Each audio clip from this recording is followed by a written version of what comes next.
Hey there.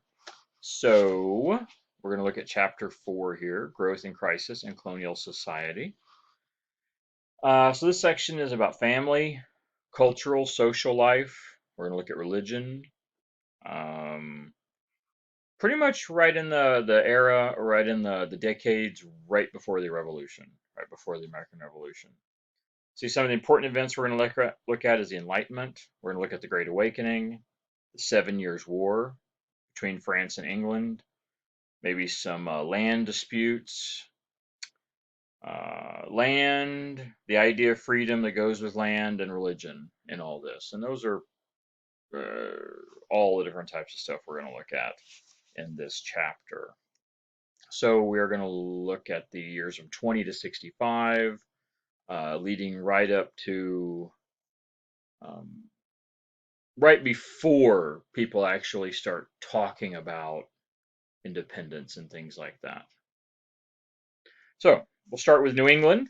Remember, as I said in the last chapter, we are going to look at all three different regions and make sure you are clear on what was the different regions: New England, the Chesapeake Middle Colonies, and the Southern Carolinas, and you can talk about the different colonies. So let's start with farm families, women, and the household economy. Um, when it came to men, the economy was outside the home. Men were the farmers, the merchants, they were the workers, the artisans. But women often took a role in the household economy, inside the home, dealing with all the things in home, and then also uh, doing some work inside the home, which we'll talk about a little bit. So, in the well-ordered family, this was written in 1712 by Reverend Wadsworth of Boston. He told women that their duty was to love and revere their husband and to be a good mother and a good wife. Um, Daughter as well. Good daughter, good mother, good wife. That was really the role of a woman, according to Wadsworth. This is not unusual. This at the time was pretty standard. This idea of a woman was to be subservient and obedient to her husband or father, and then her role when she was married was to be a good wife and a good mother. And that was where should take the most honor and the most respect for doing those roles. The job wasn't about working. The job wasn't about having any type of independence or freedom. You were really subservient to the family, and that was the role of a mother. Um, Women would be more likely to be prosecuted for, say, fornicating, adultery, sex out of wedlock. Oh my goodness! In New England, remember this is New England. This is primarily the religious separatists. It's very congregational, very ultra religious, primarily very conservative. Uh, One of the worst things you could do would be to have a child as an unmarried woman. Socially, it would ruin you. Uh, Women receive very little inheritance, very little respect in general. It was really tough. So, a woman was often regarded by most as the helpmate. She was to stay around the home, take care of the gardens. Remember, most farming was for sale. Most farming was for the market. Most farming products were cash crops for making money. You didn't necessarily eat the food that you farmed, most of it. If you even, I mean, some farming wasn't even food. Uh, so if you wanted fresh fruits and vegetables, it was from generally your own little private garden, just for the couple of people in your family. Your own private garden. Maybe you might have a couple fruit trees outside the house. That's where you got your fruits and vegetables. Women would weave. They'd make butter. They'd make beer. They would process meat. They would preserve foods, things like that. Knit. Uh, See, spin thread from wax or wool. Make candles, soap, things like that. And if you excelled as being the helpmate, that is where your praise came from. That is where you were successful in the New England Freehold Society. And I didn't explain Freehold either. These are all free people. These are not really serfs or peasants. New England is unique among the colonies in that just about everybody has a piece of land. Almost everyone is independent. These are freeholders. They're free and they hold land. And they're all very much the nuclear family. That was the goal. Women typically married in their 20s, men married in their 20s or 30s. So very often men would be several years older than their wives. The idea for a man was you were supposed to already have financial independence. You should have a job, have a farm, already have your education if you're getting an education. None of those things are important for a woman in this New England society. 7 children was standard, common, and today we say the only thing for certain is death and taxes. Back then, most people didn't pay taxes. So the only thing was certain back then was death in church, death in religion. Um, Women were very focused on religion because childbirth was so common. It was common to have 2 or 3 of your kids die before they reached 18. It was just standard. Child mortality rates were very high back then. Remember, there's no real medicine, there's no vaccinations, nothing like that. So any little thing a child could get, or any type of illness or birth defect or anything, they were goners. So women were much more religious than men for the reason of death was so much closer to a woman. It also was common for a woman to die in childbirth after her fourth, fifth, sixth, seventh, eighth, ninth, tenth child. Takes a heavy toll on a woman's body after many years of doing this. And that's when in a society that already has bad health and there's very little health care, medical care, etc. So baptisms are really important because you never knew your children was going to die, and you wanted to make sure your children's souls were saved. Much more so than men. Lots of restrictions on women. No equality within the church. No equality within society. Most women simply accepted this. I'm not saying I'm necessarily happy with it, but for most women, this is the way you were raised. So from the time you were old enough to know any better or know any different, you were being told this was a woman's role. So you never really knew about the ideas of freedom, independence, equality, things like that may not even come into your mind. So there wasn't much of it going on back then, this idea. You were expected to always be in the private sphere. This is at home in the private, what we call the private sphere, where your husband could be out in the public. So farm property inheritance. Um, Immigrants wanted farms. They wanted farms to provide for them and their grown children. Um, So when you had children, when you had no land for them, you could place them as indentured servants till they were 18 to 21. The idea was if you had multiple sons, you knew you might not be able to give land to your third or fourth or fifth son, so you'd make them indentured servants. And this was for the benefit of you and the son. One, you're able to get them out of the house. You don't have to pay for them, take care of them, feed them. And even though these were independent farmers, they didn't have a lot of resources. They did pretty much live season to season, year to year. So getting rid of the boy, so you didn't have to deal with him, worrying about him. Secondly, they could sometimes make some money off of it. It was almost like they were renting him out. So they could actually make a little profit off of it, a little.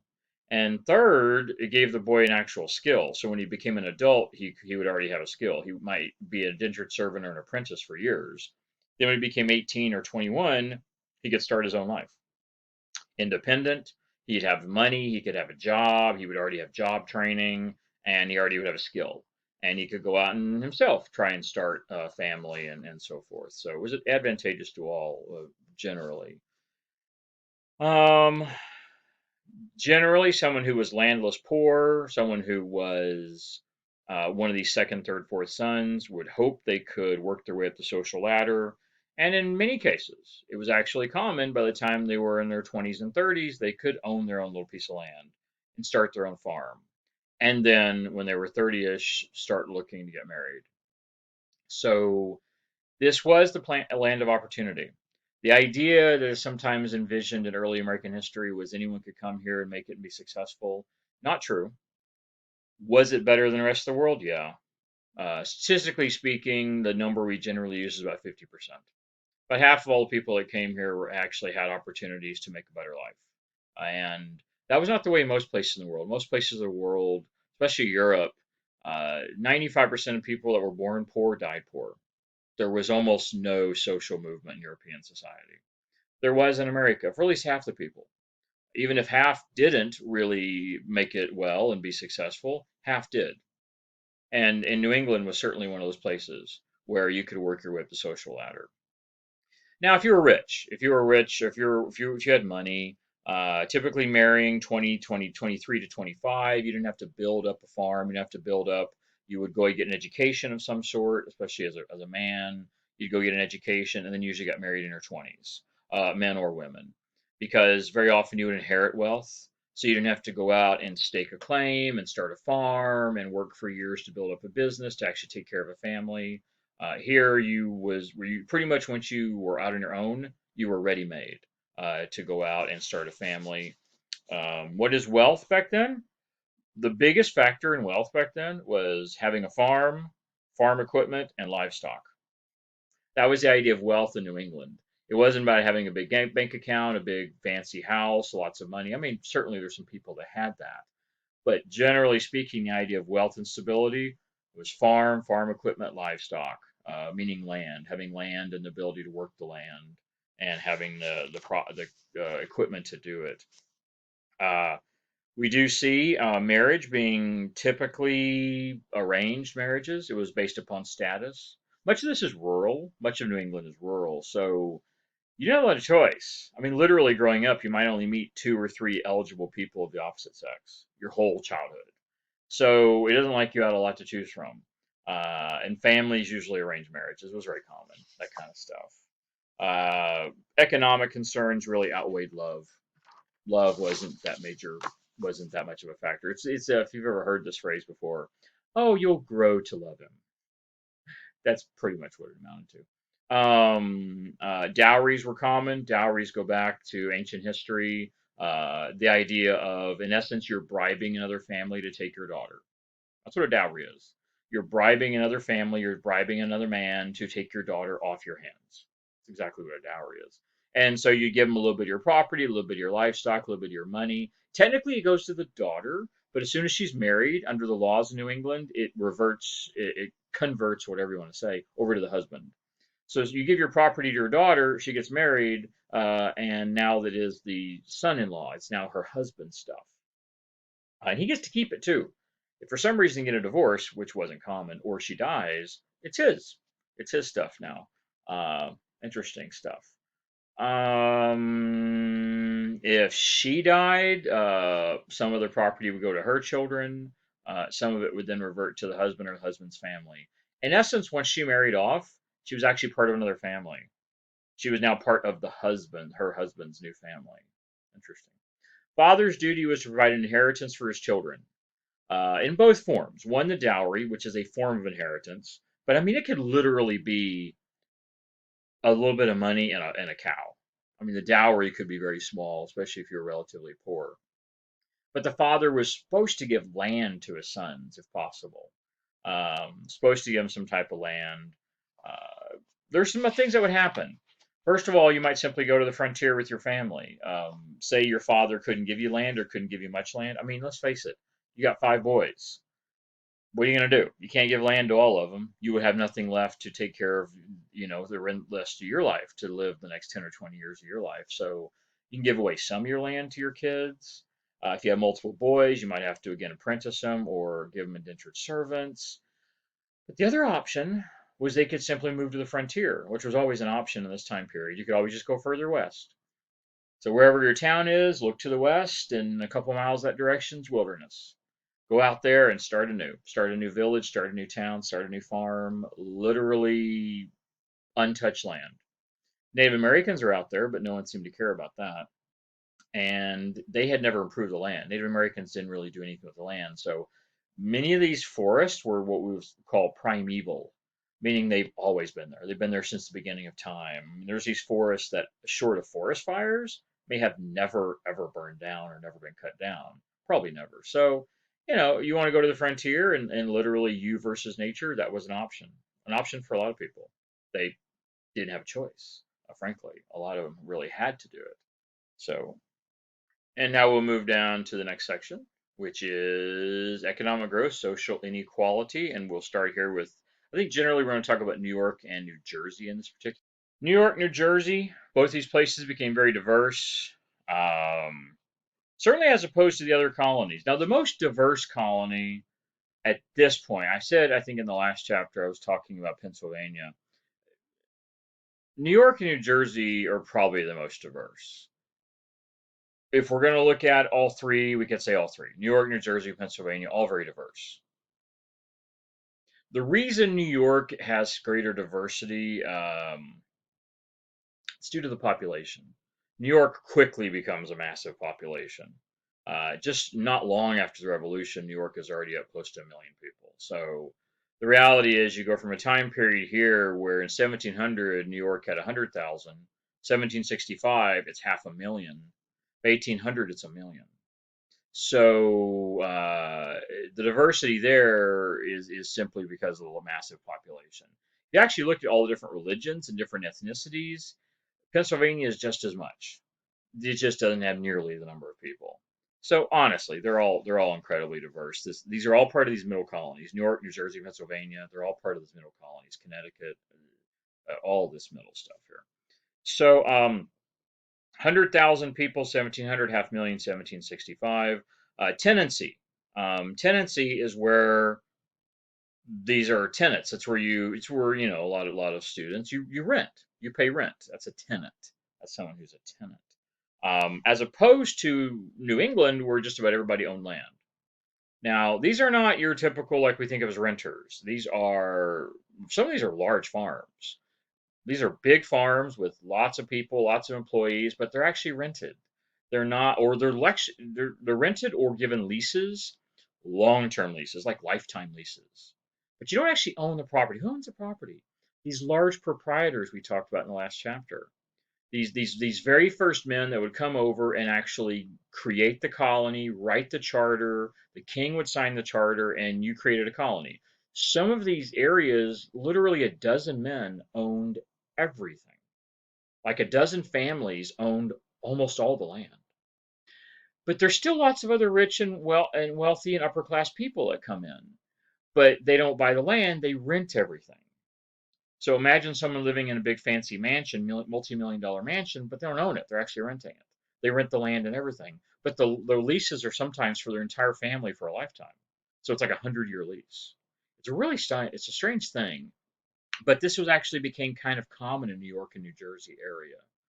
It doesn't really develop anywhere else. It's just in this particular region that it develops like this. It's kind of odd. So they really wanted to attract people there. And by the way, New York was a Dutch colony initially. It was Dutch. It was actually called New Amsterdam, I believe. And then the British stole it. Just like much of North America was claimed by the Dutch, the French, the Spanish, long before the British even got here, or even around the time British got here. Almost all of it, the British simply took it. They simply took the land from them and said, you know what? Kiss our ass. It's ours now. What are you going to do? Go to war with us? Two things there. Some people did and they lost, or they said, no, we're not going to go war with you because you're, so powerful. Okay, fine. I guess to have it this time. What the hell can you do? The English were bullies, and straight up bullies. Landowners granted these long leases. You do see some non-poor people, or let me say it differently. You don't really see non-poor people. You don't see a lot of really poor folks in this area because it's not cheap renting. It is not. It's not really cheap, and also no slavery. We don't really see slavery develop here in this New York, New Jersey area. Really interesting. Common people, not poor. That's different. Common people, think New England. Those are typically common people. They're regular folks, but they're not poor. Here we have the same kind of people, looking very much like New England, except they don't own the land. They're renting it, although sometimes for long periods of time. Now we're looking at Pennsylvania a little bit more. We see Pennsylvania being settled by Quakers and New Jersey as well. Lots of Quakers there. I already sort of mentioned the Quakers in Pennsylvania. Very simple homes, very austere, plain life. Very simple folk, the Quakers were. Pacifists, very easygoing. They bought their land from Native Americans usually. They didn't take the land, they didn't coerce it. I don't know if it was fair prices, but still, they purchased the land and actually negotiated with the Indians. They didn't seek to kill the Indians. They really believed, most Quakers at least, the Indians had just as much to rights, just as much right to life and their property as the Europeans did. It's very interesting. We do see slaves in Pennsylvania, and we do see a lot more poor in Pennsylvania. So again, great diversity. A lot more poor, a lot more slaves. in Pennsylvania. What we start to call, while the people in New York are more likely to be what we call tenants, and New Jersey some too, in Quaker regions of New York and New Jersey, or pardon me, in Pennsylvania and New Jersey that are Quaker areas, we usually refer to these as more agricultural capitalists.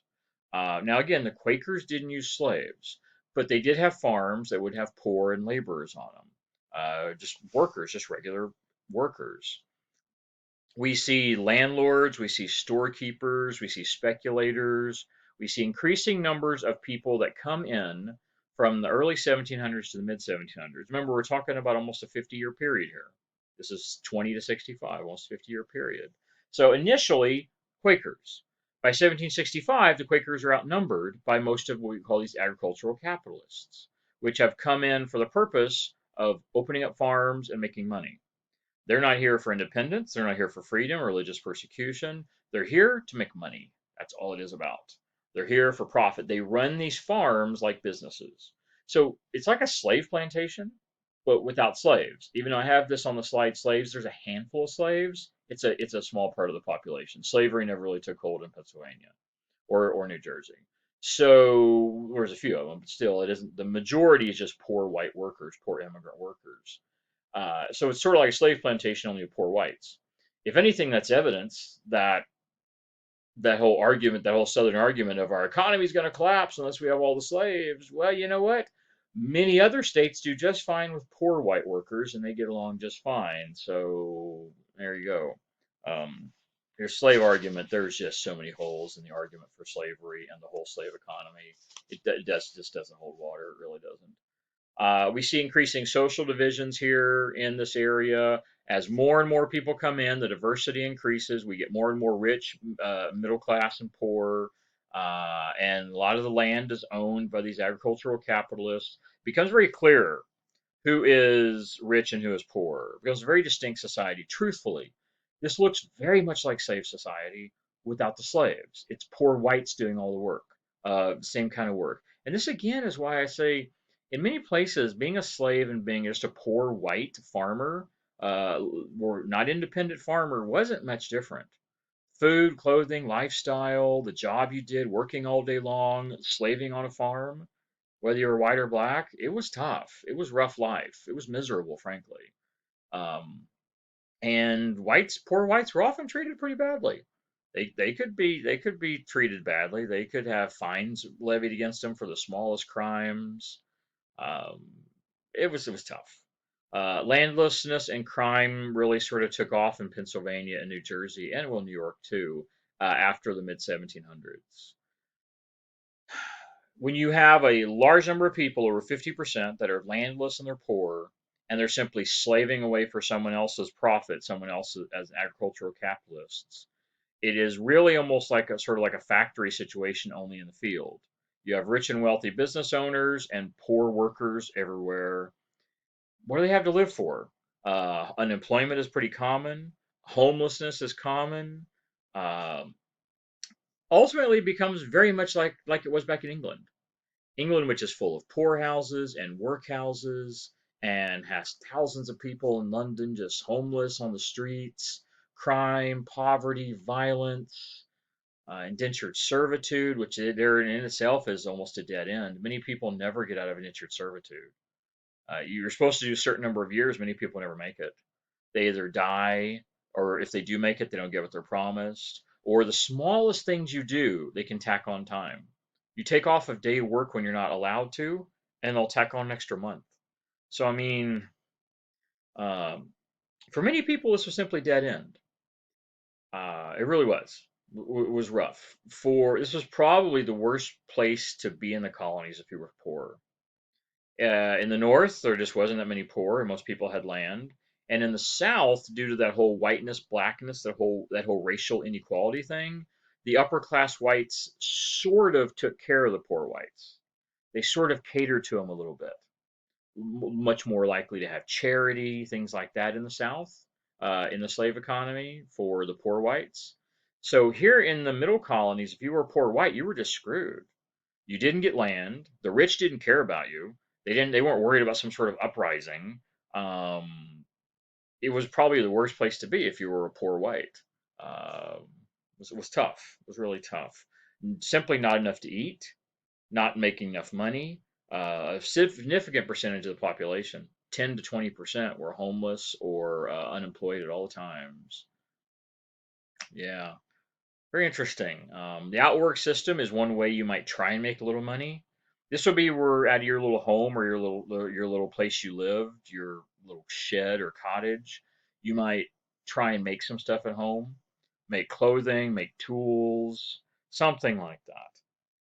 The real irony of this is so many of these people came from England and Europe to escape this way of life of a peasant, and they got stuck being a peasant. If you went to the South, you had to deal with slavery. You had to buy into the slave society, psychologically, physically. And if you went to the North, you had to be very religious. The Northern colonies still have very strict religious rules. Um, so the place a lot of people ended up was in the middle colonies, and it was ugly. It was often ugly, unless you had some means. What do you want to get out of this? Just the land ownership. This right here, this Resseluric, there you go. That these are owned by families. These are typically owned by one family or a business venture. This is the size of an entire county. This is one little town here. This is a whole county. This is Albany, New York here. Look at this. The entire county is owned by like one family. Incredible amount of wealth and power. These are those proprietors, these agricultural capitalists or proprietors. They own all the land. They rent out all the land to everyone else. They have thousands of laborers between them and their renters. Um, yeah, it's pretty crazy. It's not the dream a lot of people hoped for when they came to America. Again, 50% make it here and are successful, and the other 50% don't. And a lot of those 50% would be in the middle colonies. It was really challenging. These large chunks of land owned by one single family or one business. Yeah, look at this manor. It's half of Long Island. Half of the entire island is just this one family that owns this manor land. It's really sort of a version of aristocracy like we see in the southern colonies, but the aristocracy here isn't about status and race. It's simply about money, purely about wealth. Who has the most money, who's got the biggest farm, who makes the most money. It was all about cash crops. Very interesting. All right, let's start with middle colonies further from 20 to 65. Middle colonies was not a melting pot. It's often we hear classification in America, oh, melting pot. It's more like a stew. Think about that. Why a stew versus a melting pot? The idea of a stew is if you look at a stew, all the pieces are in there, all the different fruits and all the different vegetables and meat and potatoes and everything, but they're all in there next to each other. You still have solid chunks of meat, solid potatoes, solid carrots. They're not like blended together like in a blender. Well, a melting pot is where everything melts together and blends together. It's more like a stew. You got all the people next to each other. You have all the different communities next to each other, but they're really holding off themselves. They're really insular. They take care of themselves. They stick in the same communities. An Irish community might be right next to a German community, but they didn't really mix. They might share a border, but the Irish stayed with the Irish and the Germans stayed with the German. I almost went with an Irish accent there for a minute. Don't know why this happens. Um, the problem is I sometimes go Irish and I think I get Scots. I think I get more Scottish, or I don't know. Not really sure. You do have a lot of ethnic religious diversity. Again, one of the most diverse colonies, incredibly diverse. 12 different religious denominations as of 1748. The most religiously probably diverse. They didn't intermarry. They stayed within their own ethnic groups. Again, a stew, not a melting pot. They're all right there next to each other, but they're not mixing with each other. They're staying within their own communities. They didn't intermarry. A large population of Quakers really helped shape the culture early on. As I said, in Pennsylvania and western New Jersey, they were pacifists. They purchased land from the Indians. They advocated abolishing slavery. Very few slaves, certainly in the Quaker area, and they did sort of consider Africans equal to whites. Quakers in Pennsylvania were unique. This idea. They also were that way towards women too, as I mentioned before. General gender equality as well. No one else in the colonies really like that. The Germans sort of with women, but they don't seem to have any type of idea of racial equality, even if they do have a lot more tolerance towards women. More than 100,000 German immigrants came in the mid 1700s. Just in the mid 1700s, 100,000 German immigrants. Same thing. They didn't really intermarry. They stayed within their own ethnic group. Um, Women, though, had quite a few rights in German communities. Women had rights to marry who they wanted. They could have legal rights. They could marry. They could divorce. They could own property. They could own businesses. This is not something you typically see with English, not something you typically see with Irish. We have a lot of Irish immigrants in this time period as well. So, not really seeing any of that among most other groups. They could have their own wills. They could inherit property. They could pass on property. Yeah, quite a bit of equality among German women here. Another thing that German women did that really no other group did, they worked in the fields. Women actually worked out on the farms. Uh, Everywhere else you're at, you generally, even among the Quakers, the farm work was primarily done by men. So almost everywhere else you're at, women were private sphere inside the home. The men were out in the public. Germans were a little different than that. They gave more equality to women. Um, Women out there in the fields. Much different than New England, much different than Carolinas. The middle colonies are really different in many ways. Than New England is really very status quo, very conservative, and within a very slim margin in New England. Most people live a very similar lifestyle with not progressive, very conservative. And then a Southern society, of course, it's all about this type of lifestyle. It's all within this range of all social class. You're either rich or you're poor. And again, patriarchal dominated as well. Um, what should be noted about Germans is the majority ethnic group in America today is German. Most, sorry, that differently. Almost half of all Americans are descended from German ancestry. This starts to change when they come to America. In a couple generations, we start to see German women being treated as second class status, just like the rest of America. We see German women losing some independence and equality. And within a couple generations, we see German women not being treated as equal. We see German women not working in the fields. So the more time they spent in America, they start to become more patriarchal. Um, which was the status quo here in America in the 1718 and well, most of the 1900s, frankly. Scots Irish coming into Pennsylvania, New Jersey. We always, in America, they usually classified them as the same Scots Irish because they're both right there next to each other in northern England. But let me tell you, Scots Irish people didn't agree with that. Scots and the Irish often didn't get along with each other, so they didn't really like being lumped together. But here in America, especially among the Germans, they always lumped them together, the Scots Irish. Probably the largest group of settlers altogether. Between Scotland and Ireland, over 100,000, 115,000 to this middle colonies. Includes Catholics, includes Presbyterians. That's, of course, Catholic and Presbyterians are Protestant. Um, they faced religious economic repression in England. Being Catholic in England was a problem. Being Presbyterian was a problem. The religion of England was Anglican. Now, Presbyterian and Anglican are both Protestant, but they differ in a lot of ways in how they view religion as well. They settled Pennsylvania, they settled New Jersey. They did believe religious tolerance. Pennsylvania was probably the most religiously tolerant colony. Pretty much open door policy.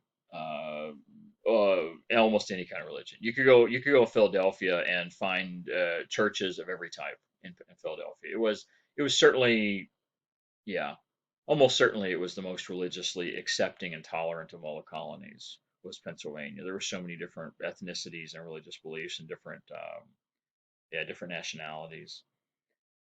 They really liked sending them to the frontier. They loved sending them to the frontier. One of the best, I don't know how to put it. What the governor of the Pennsylvania colony did, the royal governor, was enticed the Scots Irish, especially Germans too, but the Scots Irish to go to the frontier and to carve it all out for themselves and to conquer the frontier, cut down the trees and start whole families, start all communities. And if they did that, they could have it for free. Basically, they could have the land for free. And they just had to improve the land, which means cut down trees, build farms, etc., build homes. And they could pretty much have it for free. And the Scots Irish generally were okay with this. They were willing. They were used to working in the fields. They were almost all farmers from northern England, so farming was really common. They were used to working with their hands and working against nature, and so they didn't have a problem with this. The opportunity for free land and independence and equality and to be left alone from the English, because the English were still the majority people who run everything and ruled all the colonies. They were happy with that. The further away they could get from the English settled towns, the happier they were. They went out onto the frontier and settled their own German towns and Scottish towns and Irish towns, and they were perfectly happy to do that. Sometimes they go out whole families. They would actually there's issues where we have evidence that there were entire like communities and villages in Germany that would all get together, and they would in essence they would evacuate their whole town. They would charter multiple ships, take everything they got good on the ships, and come over here in mass, hundreds of people at the same time from a village, basically clearing out a village.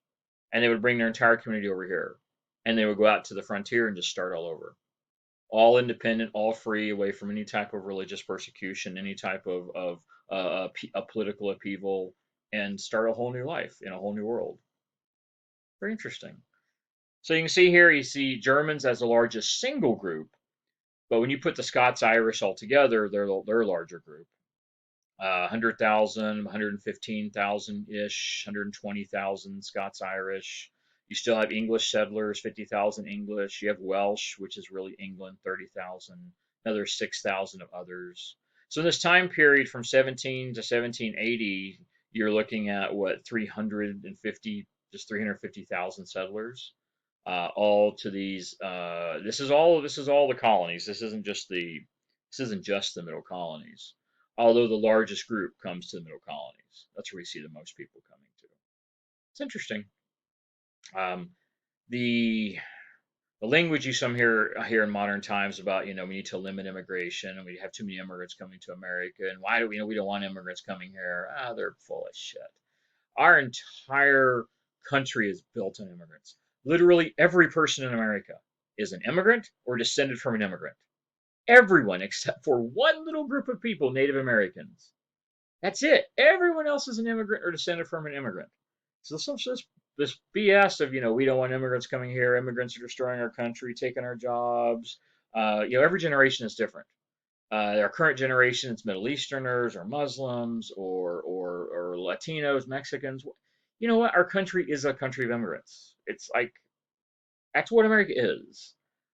It has always been this way from the very beginning. Our entire country has been built on immigrants. Why should it be different now? Why should it change now? I don't understand why suddenly this nativism is so strong in our country. Not the first time, don't get me wrong. It's really odd. 1920s was probably the largest rise of nativism in America. Now, in this modern time, another similar thing 100 years later. Kind of odd. Um, has probably a lot to do with politics, which I won't get into. Anyway, so we have Pennsylvania here. You have your Scots Irish, these green areas. You have your Germans, the orange areas. So you can see they went to the frontier. This is frontier, man. This is like the mountains. This is literally you versus Mother Nature in every way. Lions and tigers and bears, oh my, and storms and Native Americans and everything. So these are the frontier areas. Lots of frontier stuff. And as you can see, the purple is almost everywhere. That's English. So the purple is everywhere. And then, of course, in the southern colonies, you have lots of African peoples all the way up to the middle colonies here. Yeah, so middle colonies here, this region, New England up here, and then, of course, everything of Virginia on down is the southern colonies. Everything from Virginia, Maryland, Delaware, pretty much on down is what was the slave colonies. Admittedly, you can see the hashes up here, so you can see there is some slaves up here. But most of these colonies in the north have less than 5% population of slaves, as opposed to places down here, South Carolina, 80% slave. So, and you can see all the Indian tribes. There were Native American tribes all over the place, everywhere, even though they often didn't factor into anyone's consideration of America expanding unless they had to fight them. Um, you'll see people write about the frontier and say there's nobody out there. There's no one out there. It's free for the taking. There's nobody there. That you actually see that a lot in the 1800s. Of course, what does that mean? Because there were people out there. There were 1 million Native Americans in North America. So there's a lot of people out there. What that implies is that people don't consider Indians humans or people. They simply don't care. So when they say there's no people out there, they're discounting Indians as what, not people. They're dehumanizing them. They're invalidating their entire existence. The people did this. Immigrants did this. The government did this. All right. So let's look at religious identity, political conflict. In Europe, there was an emphasis on. Oh, I actually have to take that back. Yes, look at that. I almost skipped ahead. So let's look at religious diversity, Orthodoxy versus Reformed. Orthodox Church officials generally were intolerant. The difference is it's complicated, but simplistically putting, Orthodox are people who are very fundamental religiously, didn't want to change, didn't want to assimilate, didn't want to in any way mix with other religious groups. Reformed religious beliefs usually were more open to mixing, changing their religion, some aspects of the religious belief, maybe eating different foods because many religions have particular types of foods. So we generally find religious groups go two directions, either Orthodox or Reformed. And that also indicates whether they're more likely to assimilate and spread out. If they're Reformed or Orthodox, they stay in usually much more tight knit communities. Religious intolerance was actually pretty common in many of these groups. Orthodox was actually probably more standard, was more likely to be Orthodox. Religious groups also enforced what was acceptable behavior. Some behavior was acceptable, some wasn't. And they did this through communal self discipline. In essence, they watched over each other. They kept eye on each other. Everybody knew every other. This is generally in these Orthodox communities. They had a weekly, monthly meetings. They would have committee meetings. They would have regular, multi-time a week church services to certainly make people understood what was proper, what was improper, what you could do, what you couldn't do, because there was so many other people now around them, so many different types of people around them, that they had to constantly, in essence, watch over their flock to make sure everybody obeyed the rules, everybody stayed in line, everybody ate the right foods, obeyed the religious timings for religious services. Um, Also was very important communal discipline for family guidance. In essence, how do you keep your community orthodox and reform, or how do you keep your community orthodox and very self-disciplined and controlled generation after generation? The only way you do that is if you teach the rules to the children. And so there was a huge focus, especially in these Orthodox communities, to ensure that they teach all the rules to the children, to make sure the children get religious instruction and proper discipline, um, because you have to pass it on to the next generation. And they would often keep them very enclosed, wouldn't let them go out into the community, put up these figurative walls. You can't ever go outside, our town, our community. Yeah. Religious guidance was really, really important. Now, those are important whether you're Orthodox or Reformed. You just find Orthodox being a lot more intolerant and a lot more strict than the Reformed communities. And as a result, they don't really assimilate or blend well with other groups. Quaker declined by the 1750 in the Middle Colonies. The Quakers were highly influential in the Middle Colonies in the first half of the century. Then, because of all these other groups, all these other religious groups, all these other ethnicities, the Quakers are eventually far outnumbered by others. Um, they're actually reduced to a minority by 1750, which also means their influence, their ideas of equality, fairness, gender equality, their idea of equality in the government, all of that goes away as they're eclipsed by all these other groups that don't have the same views of equality that they do. They don't have the same views of anti-slave as the Quakers do. And these political groups seek increased power and authority. You want to have power and authority over your flock. You also want to have power and authority over the government, your community, the town, the entire state, or in this case, the entire colony. Two of the biggest groups which often vied for religious authority were Lutherans and Baptists, trying to control Pennsylvania. And eventually the Quakers are entirely pushed out of control. I mean, they're not pushed out of the colony, but they're completely pushed out of authority. They're simply pacifists. They're too easy to get along with. They're not aggressive. They're not out there to enforce their ideas on others. Most other religious groups didn't have a problem with that.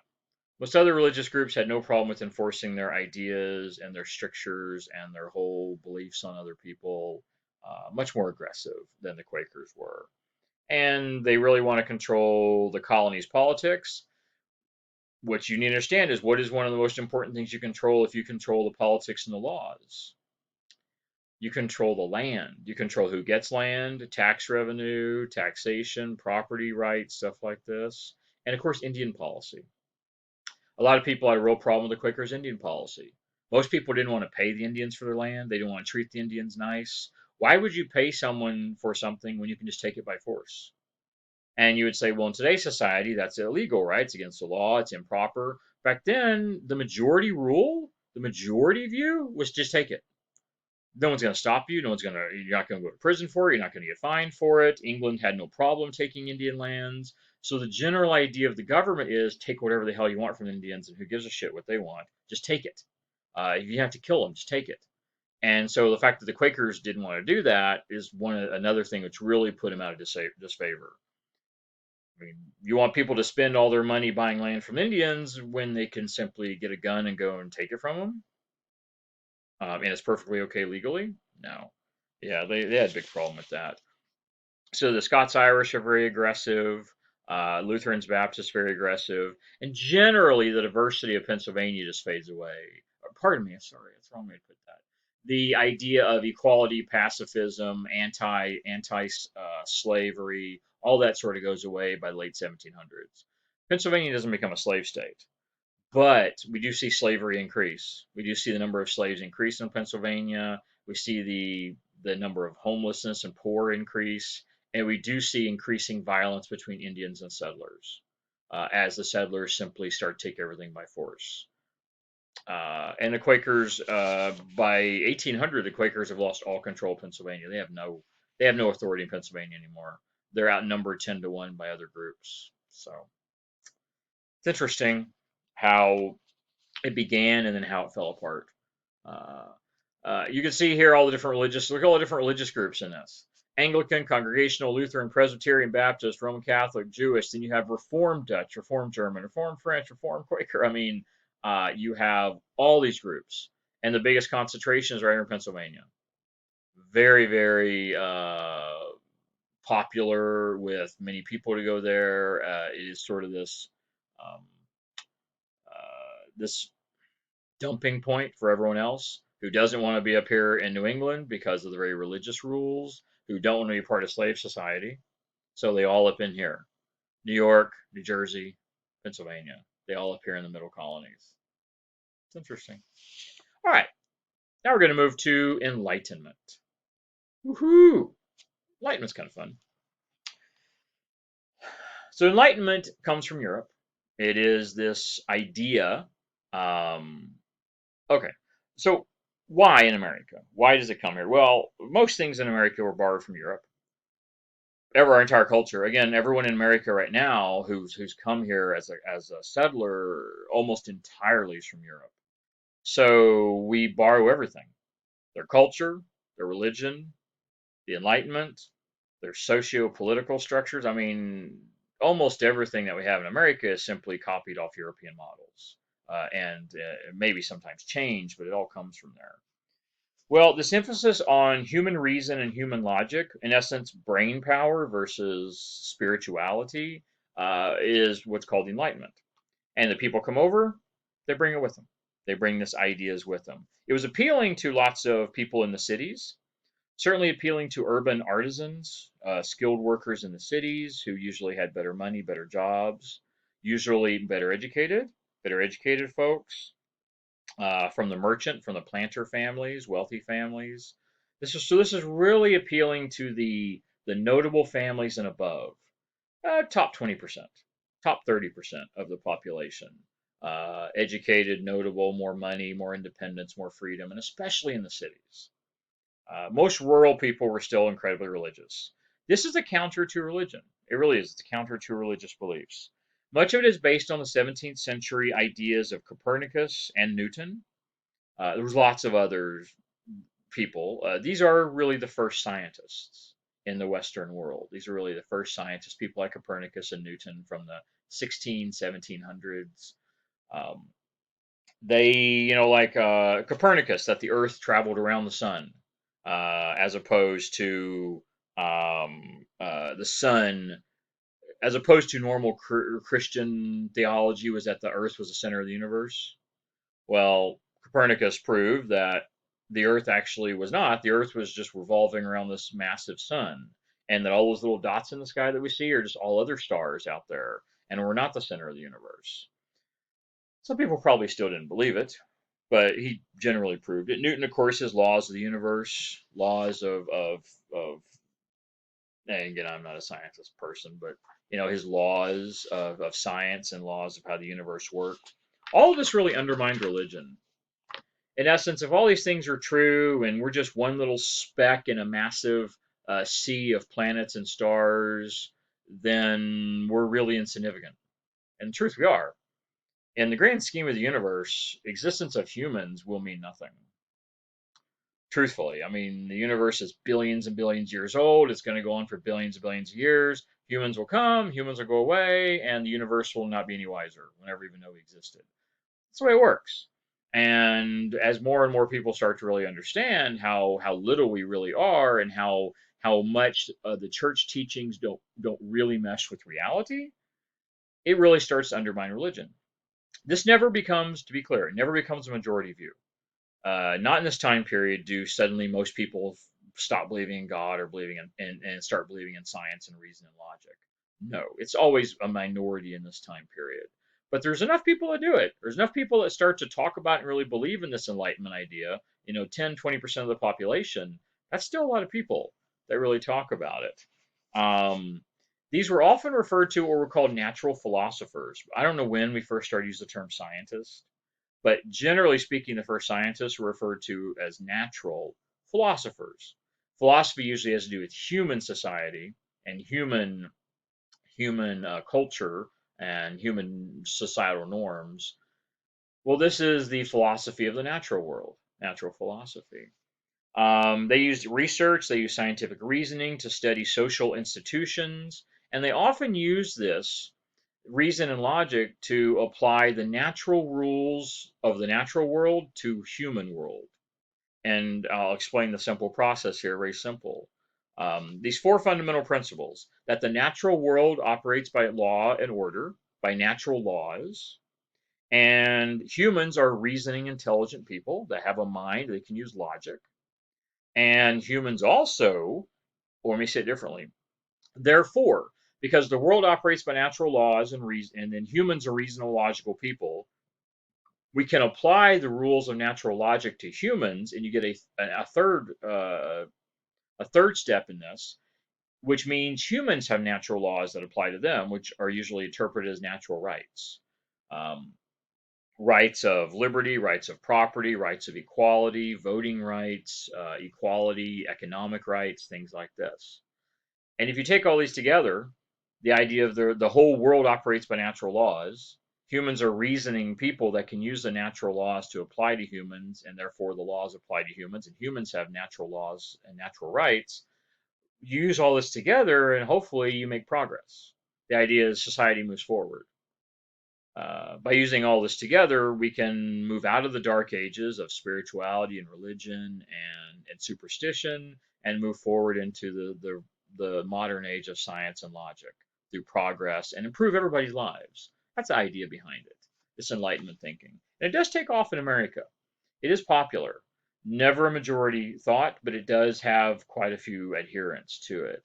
John Locke was one of these philosophers. He was English. He wrote the Essay on Human Understanding in 1690. And he stresses that basically environment and experience are what make humans who we are. Our environment and our experience is what shapes us. Our natural environment, how we're raised, and our experiences. Meaning, if you're poor, you're going to have a different life than a rich person. Your experiences of life, whether you were a farmer or an urban businessman, whether you have a big family, small family, siblings, no siblings, all this kind of stuff. Every single experience and our economic status determines what we become. We are, in essence, the sum of our experiences and our upbringing. And he argues that. This is counter to religion. Because religion argues that all people have like a soul and God shapes us, and many religious beliefs include the idea of fate and destiny, especially really common in New England. The idea that you're predestined.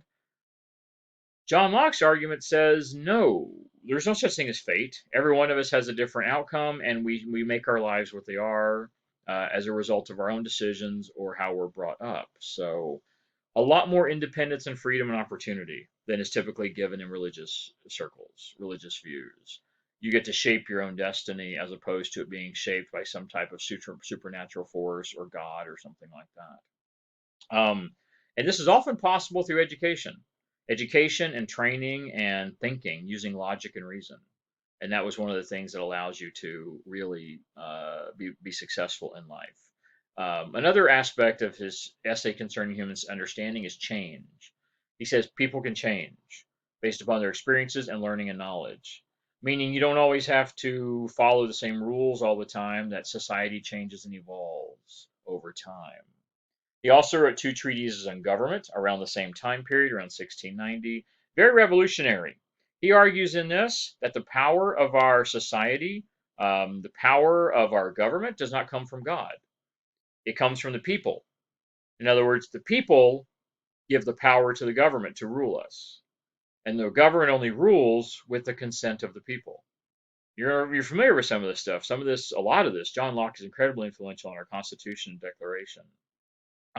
Many of our founding fathers quoted stuff from him. Probably the single most influential person on the original creation of our country, the written parts, documents in Constitution, Declaration, things like that. Very important. Really significant because kings were considered divine. All across Europe, kings were divine. They were supposedly ruling with the power of God. So to suggest that God doesn't make the decisions and that we're not beholden to God's rules, that humans make the rules, would also potentially invalidate all European monarchs and the entire aristocracy and royalty all across Europe. Dangerous stuff. I mean, people were killed over this stuff. You could be thrown in prison and lose everything and be tried at court for like, I don't know what they would call it, but they would come up with some type of a name for a crime for this. And you could lose everything. The social compact is what was necessary to preserve life, liberty, and property. And if you ever heard that life, liberty, and pursuit of happiness, that's not a phrase that actually is in documents. That's something that comes much later. The phrase is life, liberty, and property.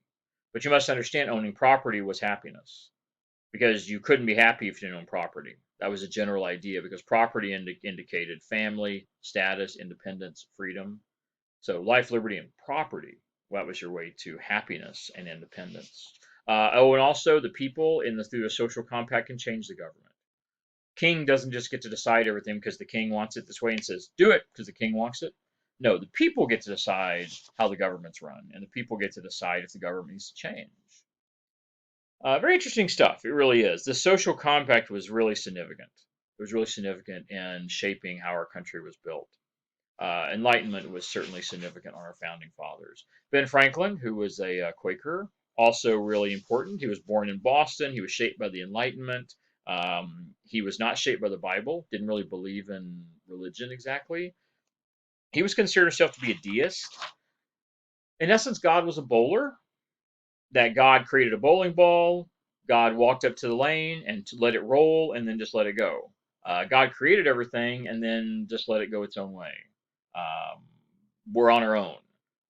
Yes, the universe was sort of created by God, but now humans get to make all the decisions and decide what happens now. There is no fate, and there's no God overwatching us, pulling us like puppet strings, pulling us and telling us what to do. Or there's no predestination, nothing like that. We are independent thinking humans that make our own decisions and influence society the way we want to influence society, not how the Bible or religious leaders tell us. This idea of deism. Um, he also believes the world operated by natural laws. So he was certainly an Enlightenment thinker. He rejected divinity, rejected God, rejected the Bible. He said the Bible was just a bunch of hogwash, just a bunch of writings with no real significance. God didn't write the Bible, just a bunch of guys write the Bible. He was also against slavery. He released his slaves. He had slaves at one point. He let them all go. Released his slaves. He believed slavery was against the Enlightenment. He didn't believe you could control another person without their consent. Interesting guy he really was. But Franklin was one of these that worked his way up the ladder. He started out poor and he worked his way all the way up the social ladder to become successful and become one of our founding fathers, and a very influential one at that. All right, next thing we'll look at is American Pietism. Was an evangelical Christian movement that stressed a personal relationship with God. This is a counter to the Enlightenment. The Enlightenment is a counter to Catholic, really religious control over Europe, and Pietism is a Protestant response to the Enlightenment. In other words, bring people back from their minds and science and bring them back to their hearts, bring them back to the soul. They wanted to stress a personal relationship with God. It was really attractive to common people, urban laborers. It attracted farmers. So more common, poor, uneducated, and of course rural people. Lots of rural people, very religious. It was appealing to their hearts than minds. It was a response to enlightenment, getting people back to God, back towards faith, getting away from reason and science. Yeah, this went back and forth. It still goes back and forth today. This idea of reason and logic versus religion and spirituality. It is still a ideological fight in our country today, and I guess it probably always will be. So this is Pietism, which is sort of bringing people back to God or the idea to challenge enlightenment. Jonathan Edwards, he was a Calvinist preacher. He said humans were helpless, completely helpless in the face of God. God, everything we were given, everything we had, our entire life from the time of conception to death and after, was all at the mercy of God. Therefore, you should spend your entire life attempting to please God. You should be doing everything you can to make God happy, please God, follow God's rules, follow God's commandments at all times, 24/7, 365. You are always at the mercy of God. And if you ever step away, you must beg for forgiveness. You can be forgiven for making mistakes, but you must beg for forgiveness at all times. And you're literally like putty in the hands of God at all times. Um, God will suck you up and eat your soul for dinner if you betray him or stand against him, challenge his authority. We are all sinners in the hands of an angry God. This was very much the Old Testament God. Cross me and I'll drop a mountain of fire on your ass. That was really this type of religious belief for God. Eye for an eye. The Old Testament God, this was the God who brought the water that literally killed the entire human population, killed everything. I mean, this was the God of the flood that wiped out all life on earth. Yeah. So this was the type of God, a vengeful, angry God that if you challenged him, he would strike you down. And therefore, you to be saved from eternal damnation in hell, you must convert, you must become Calvinist, you must convert and beg God for forgiveness. This was actually very popular. This American Pietism and what spawns the Great Awakening. It's really very popular. This bringing people back to God because life was really rough in the colonies for most people. Life was a challenge. Even if you were okay, even if you were middle class, life was still a challenge. Life was rough every day. High mortality rates, Native American attacks. We're going to see there's a lot of warfare in this time period. Um, you're constantly battling nature and sickness, and it was rough. So the idea that basically giving yourself to God and God will take care of you was appealing to a lot of people. Was certainly appealing. Still is today.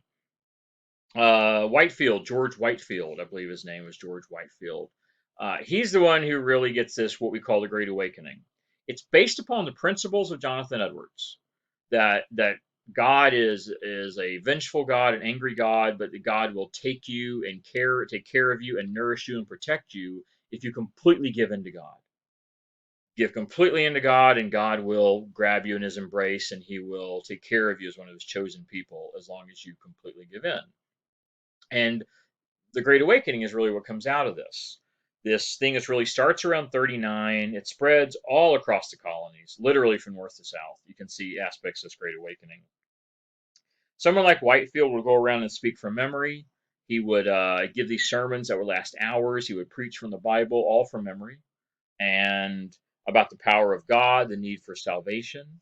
And the people who often were followers of this Great Awakening, this new Pietism view, was new lights. These were the new people brought in. In other words, they have the light of God in them and they're new, which fell into two categories. Either you're brand new to God, either you're a convert or you've never really been religious, or they're bringing people back who have fallen away. That was also very common. Another reason for the Great Awakening was so many people had stopped religious services. It was becoming the amount of religious participation outside of New England had dropped in half. New England was still very high, but outside New England, we see religious participation drop dramatically. People are more worried about simply surviving, feeding their families, or on the other spectrum, simply about making money. So we see this happening. They felt this new light. They often felt they were saved from hell, and they felt that the power of God was in them anew. Um, the sins of the new world they were living in, with all these new temptations and new freedoms that they hadn't had back in the very rigid society of Europe. Uh, some people fell away from God, and this was their way to come back. And many people were happy with it. Many people felt that they were, even though life here was rough, when they died, they would, their soul would be safe at least. See, the old lights and the new lights. The old lights are more conservative. The old lights are the more conservative ministers, the old traditional ministers.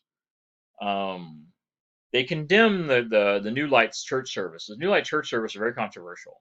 People would run up and down the aisles. People would faint and fall. They would speak in tongues. They would have these big revival meetings, which would be singing and dancing and just a renewed energy and spirituality. It was big. It was almost like a show. Um, the more traditional ministers didn't like the more traditional ministers are the ones that came in very quietly, very solemn, very calmly, very solemnly, would read from the Bible, read some scriptures for an hour or two, give a moral lesson for a while, and then we would have prayer. We might have a couple of hymns sung very quietly and calmly, and then everyone would have a prayer and amen, and we would calmly walk out of the church. That was the way most religious services were. This was different. This was a lot more energetic, a lot more exciting. It was partially entertaining. It was to bring in crowds. The more people you brought in, the higher chance of conversions. The more conversions you're going to have. And because so many things were going on in the colonies, people were busy all the time, working all the time. You had to get people's attention. And so the new lights were much more entertaining to get people's attention and to bring them in and to be much more dramatic. Old lights weren't like that. Another controversial practice of the new lights was they would have women preachers, women ministers, women preachers speaking in public to groups of mixed men and women. Very controversial. Even mixed race groups. You might see new lights preaching to white, black, male, female groups, which was practically unheard of at the time. There were ministers chased out of towns. There were ministers chased out at gunpoint because they allowed blacks and whites to stand together in church services. Men and women stand together in church services. What they would do in many cases, they would actually put walls up or barricades up. Whites on this side, blacks on this side. Men stood here, women stood here. So you could actually see four divisions: black men, black women, white women, all different groups. And yeah, it was interesting. Another real controversial practice is itinerant ministry. Itinerant. That's the right word. That's like roaming ministers. They don't have a home base. They roam across the countryside and they preach to everybody they find. They go community to community, town to town. They would set up like a tent or they would set up in a barn or something, and they'd preach for a couple days and do conversions, and then they'd leave. Um, that was a real problem. There was a lot of challenges there to itinerant ministry. First of all, what are the problems? Everything's different, of course. That's huge. Most of these new light ministers don't have training. Most are not officially trained. Old light ministers probably all went to seminary school. So I actually went to official college training, seminary school. So very little official training. You have women involved. You have itinerant ministers. Plus, they would collect revenue because, again, you're sort of a roaming homeless person. So you'd expect the churchgoers to give you some money. They'd give you some tithes. Well, guess what? If you're a traditional minister in a small New England town, your job is a minister. Your revenue comes from being a minister. You might have a farm and make a little money on the side, but primarily your house, You're taking care of your children, taking care of your family, taking care of your farm, putting food on the table. It all came from the church, your church taxes and church donations. The new light comes into town, everybody goes over there and gives all their money to the new light. Then on Sunday rolls around and the minister's there, and even the people in church like, well, we already gave our money this week. We gave it to the other guy. And this isn't like one time. This lasted for years. So many of these ministers were out of work. They couldn't pay their bills. I mean, they got pretty riled up with these new light ministers really drawing people's attention. It was the new thing, the new fangled thing that got everyone's attention. Very, very traditional. Of course, they were challenging their authority too. Again, I'm the minister of town. It was very common for the minister to be one of the most important people in town, the leader of the community in many cases. And now if someone else is coming in and supplanting, I mean, how do you like it if you're the king of the hill and someone comes and knocks you off and takes your place? You don't like it. It pisses you off to no end. And that's what really happened. This was ultimately about money and challenges to authority for most of these ministers. Very interesting. It didn't stop many people from feeling very enthusiastic about this. The enthusiasm as a result of the Great Awakening was huge. It really is a revival. We see, we don't have exact numbers for sure, but generally speaking, we believe church participation increases by 20, 30%. Dramatic. I mean, that's dramatic. People going to church more often, people spending more time in church, people being more religious. However, after the 1740s and 50s, we do see it starting to drop off again. That's why there's another Great Awakening. And then there's another. And then there's another. There's been at least 4 Great Awakenings in American history through the last 200 plus years. And that's why church participation drops off. Then there's a Great Awakening. It brings back up again and, repeat. Another significant influence of this was so many more people were involved in religion, and there were so many more people teaching religious services that we see a lot of communities start building schools and colleges specifically for this. Rutgers, Brown, Princeton, all seminary schools. New schools specifically built to train ministers because there's so much, literally hundreds of thousands more people are involved in religious observance, going to church, giving money. And so we see a great increase in religious observation and religious interest in America in the 1740s and 1750s. Big deal, it really is. Political religious activism, which should also be significant. Increasing political activism, increasing activism in the community right before the revolution. This is influential upon the revolution because this really starts to make many people in America feel they're different, they're unique, they're special, their religious beliefs are special, they're different. And then in a few decades, just a decade, England comes back in and starts to mess around again and starts to try to exert control again of the colonies.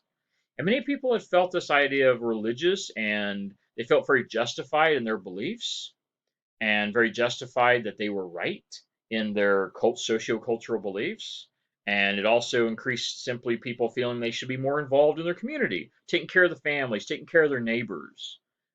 It just creates a general increase in activism and social involvement, which happens to coincide very well with England and the whole revolution. So this is influential upon the revolution as well. It certainly is. All right. Let's get to the end. We're just about to the end of the chapter. Overall result, I just covered all that. Yeah, pretty much covered all that. All right. What do you want to get out of this right here? What do you want to get out of this?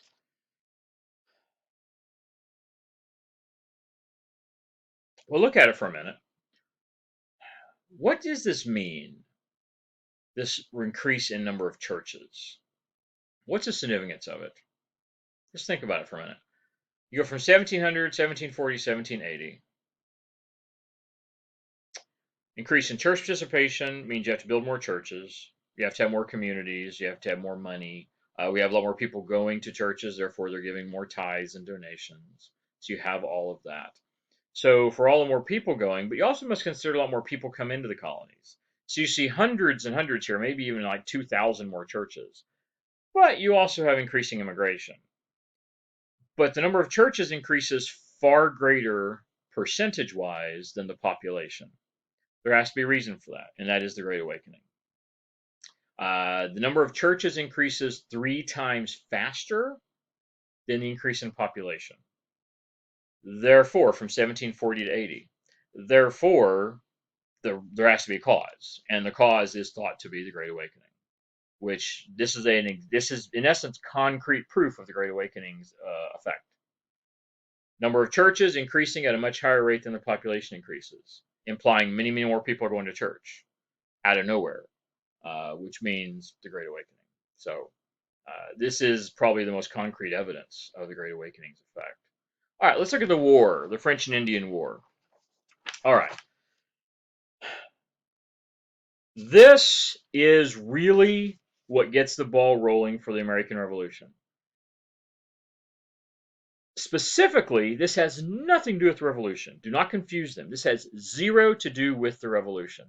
And yet, it is really a cause of the revolution. In essence, the war brings on taxation, and the taxation brings on the revolution. So this is a cause of the revolution, in a way. The issue you've got is the colonies have a very thin strip of land that they actually are on. Only, 100 and 200 miles across? Once you get more than 200 miles from the coast, there's almost nobody. All of that land out there is really French. Pretty much most of Central North America is owned by the French. The west coast of North America is owned by the Spanish, claimed by the Spanish. But all the stuff we think from like the Appalachian Mountains all the way over to the Rocky Mountains, all of that, like 70% of what becomes the U.S. is French. Well, the Americans want to go west. The Americans want to go into the frontier. They have 2 problems. One, it's all owned by the French. And the French and the British don't like each other. They've only hated each other for, like 800 years, constantly going to war with each other multiple times. Well, the other issue, of course, is the Indians. There's Indians all over the place. Again, there's something like 1 million or more Native Americans in North America. So whether it's Native Americans, whether it is the French, the colonists want to go west and expand and keep growing, and they've got problems. On top of this, the British have pretty much laid out what is the official colony borders, and the Americans want to go past that. The colonists want to go past that. They want to grow. This is often, sometimes it's talked about the need for land and migration. Truth be told, most of the Western colonies, the Western land in the colonies was empty or very sparsely populated.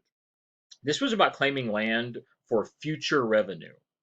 The states and the territories and big business people wanted to claim all that land so that whenever people did move out there, they could charge them for it. That's really what this amounts to. These are the colonial elite getting together and trying to find a way to expand westward to claim all that land, either before other people did, before France did, before England did, for purposes of the future and generation of wealth. So they meet in Albany, New York, and we have a bunch of elites meeting there in Albany, New York, upstate New York, sort of on the frontier.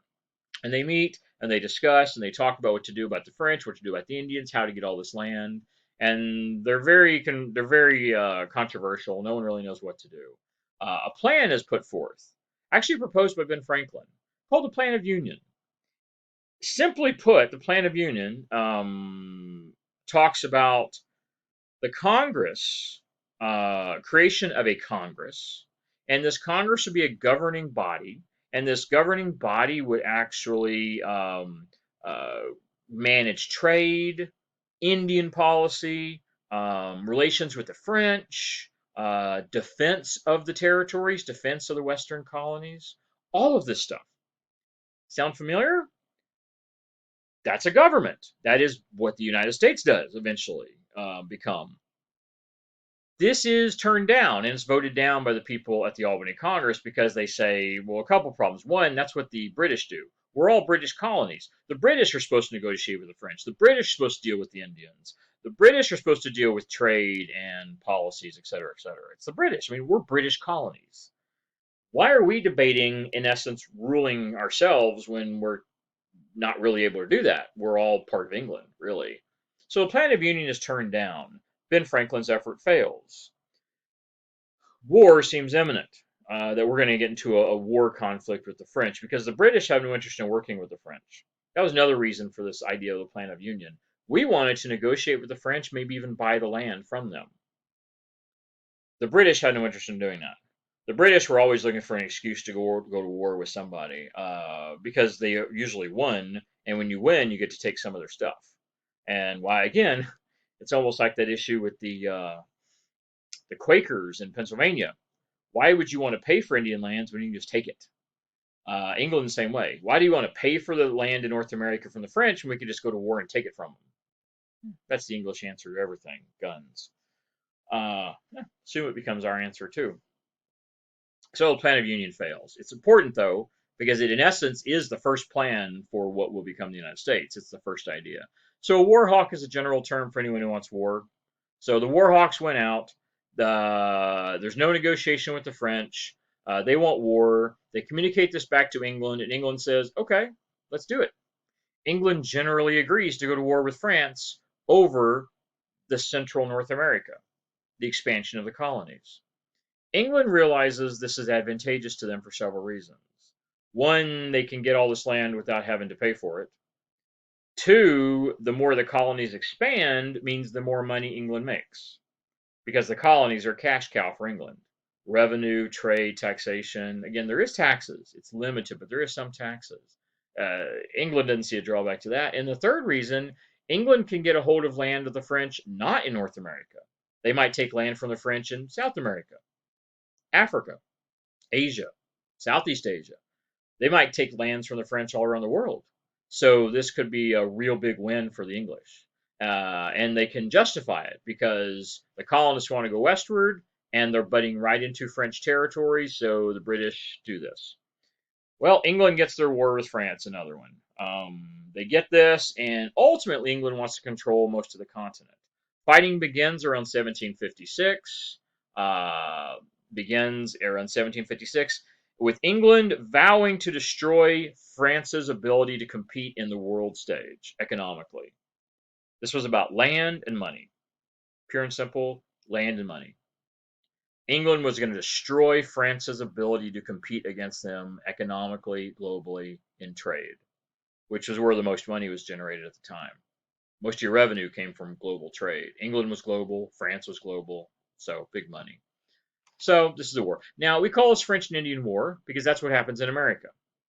Is a French and Indian War.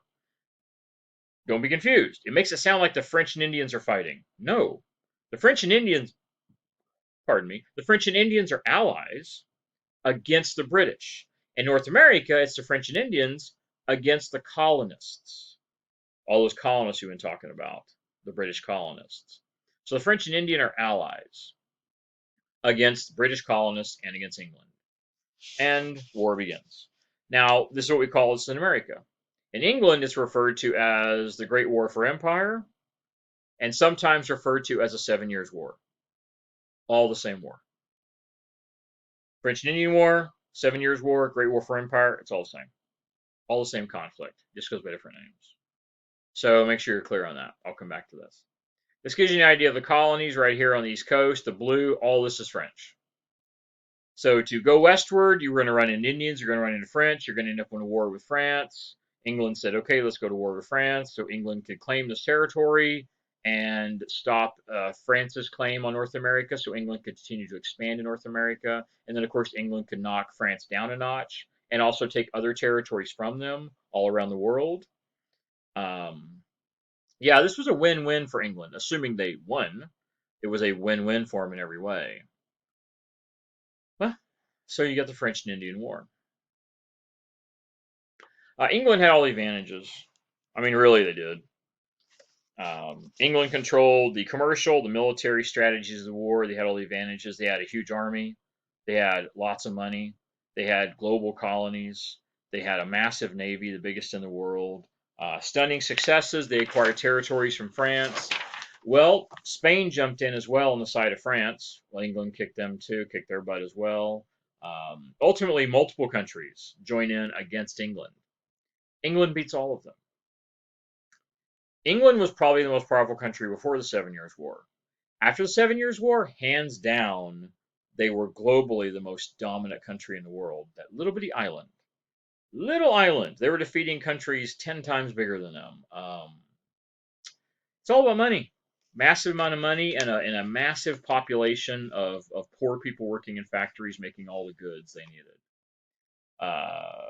Cuba's lost, the Philippines lost, other islands are lost. All of this lost from the Spanish, the French, parts of the Caribbean, parts of North America, Canada.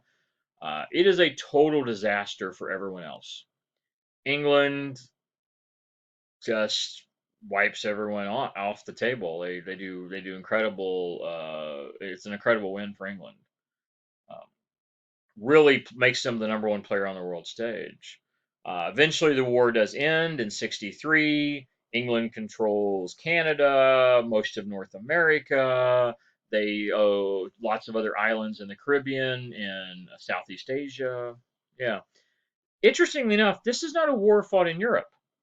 I'm not saying there weren't some skirmishes fought, but even though England, France, and Spain were right there in Europe, they didn't fight themselves. This was a war for global domination.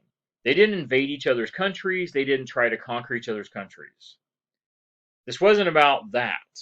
This was about controlling the global economy outside of Europe.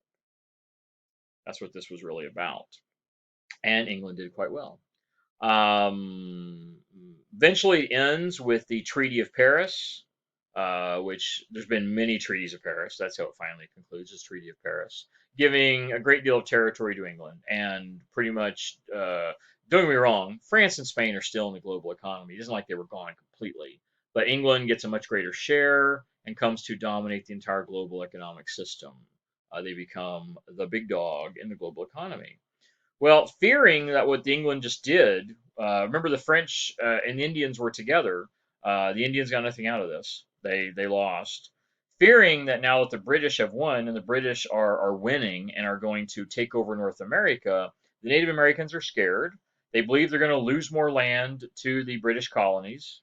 Check. And they believe the French weren't going to be able to help them anymore. Check. They thought they were pushed into a corner. They chose the wrong side. Given that what I just said, is there ever really a right side? And this would be a good discussion question to really talk about and think about what options do Native Americans have? What options do they have in this great war for empire? In the 7 Years' War, what were their options and opportunities? What could they have done? How could things have worked out differently? Could they have sided with the Spanish or sided with the British? Could they have sided with the colonists? Was there any way for the Indians to have come out on top in this? Were they destined to come out on bottom, no matter which side they went on? And further, even if you were to argue that they couldn't have won, was there a way where they could have been more better for them? Could have worked out better? Think about that. And there's just the whole idea of the Native Americans dealing with the colonists, the French, the British, the Spanish. Where were they? They were pawns on a chessboard. Is there any way they could have had any control over their own destiny or any way influence this better? Because this is an example of how bad it is. So, fearing all this, we see the Native Americans rise up. We see a group of Native Americans rise up and have a large rebellion. It's pretty big, too. There's thousands of Indians involved in this. It's a pretty major rebellion. Pontiac, who was a chief of the Ottawa Indians, his rebellion in '63. It's right towards the end of the war, getting the idea that now after 7 years they start to come to realize what situation's about to happen and how bad it's going to be. So they take action. Nayland is a prophet. He's a prophet, a medicine man, a spiritual man, a shaman, whatever you'd like to call him. He helps organize a group of loosely affiliated tribes. This is a confederation of tribes. And we had this massive uprising against the British and the British colonists. Um, don't quote me on this, but I don't have it in my notes, but I believe this is the one where Nayland promised to make the Indians bulletproof. He had some type of medicine, some type of magic he was doing that would actually make them. They didn't use bullets back then; they used musket balls, but I mean, effectively the same thing. They were going to make them bulletproof, musket proof from the colonists and the British soldiers. Well, you know how that worked out. Obviously, that didn't work out well. They're slaughtered. They're just destroyed. It's a massacre. Didn't stand a chance. Um, this actually results in England issuing the Proclamation of 63. The Proclamation of 63 creates a line. I don't know if I have it on the map. Proclamation line. Do I have it here? No, I don't. Let me look again. All right. They issue a proclamation line. In essence, this proclamation line goes right down just on the other side of the Appalachian Mountains, right around this area. It greatly expands the territory, adds almost 100 miles, which is a massive amount of land back then. Almost 100 miles up and down the entire coast, this proclamation line. Now, what does it mean? It is this line of which they're not supposed to pass. The colonists should not go past this line. Why does England do this? They do this for a couple of reasons. One, they do this to reduce the number of interactions between the Indians and the British colonists. They want them to expand westward and grow their farms and grow the economy. But if they're constantly at war with the Indians and dying and killing and having to run and flee towns because the Indians are on the warpath, or the British military has to come in and rescue them every time, that's not conducive to a good economy. None of those things really make people. A good economy is based upon stability and prediction of the future. Therefore, if you have constant turbulence and constant uncertainty, that's not good for economy. It applies then, it applies now. So they wanted the proclamation line there. They also wanted it there because they were still negotiating with the French over the territory, and they wanted good negotiations. They wanted the French to, because French still owned a lot of the territory. They didn't give it all up. They still owned some of the territory. And further, the further and further the colonists got from the coast, the more difficult it would be for the British to control them. Because the more and more they got inland, they got further away from the shipping, and the shipping lanes was the main connection with the British. The transatlantic shippers, merchants, going back and forth between America and England was the main mode linking the British and the colonists. And the further people got away from that shipping there on the coast, the more tenuous this link became. So they really wanted to control how far people went inland. They wanted to be able to control them and keep it structured and to build up a system where they can continue to politically dominate them while still expanding the economy. It's all about control. You'll hear me say that a lot in the next chapter. It's all about control. Well, guess what? The colonists didn't care. As soon as the war ends and as soon as they declare all that land to the west of the Appalachian is now technically British, the colonists just go. We see settlers by the thousands just moving past the Appalachian Mountains and starting to expand all across that's still the eastern side of the U.S. or the eastern side of the colonies. So no sooner than they set the line up do people go past it, which does again cause a problem in the next decade. That does sort of influence or affect the revolution that is coming. So the 7 Years' War here, this is just a piece of it. This just shows some of the fighting, some of the different challenges, some of the wars that went on. This was not done mostly in the Americas. This was mostly a global conflict between England and France. The handful of battles that took place in North America were relatively minor.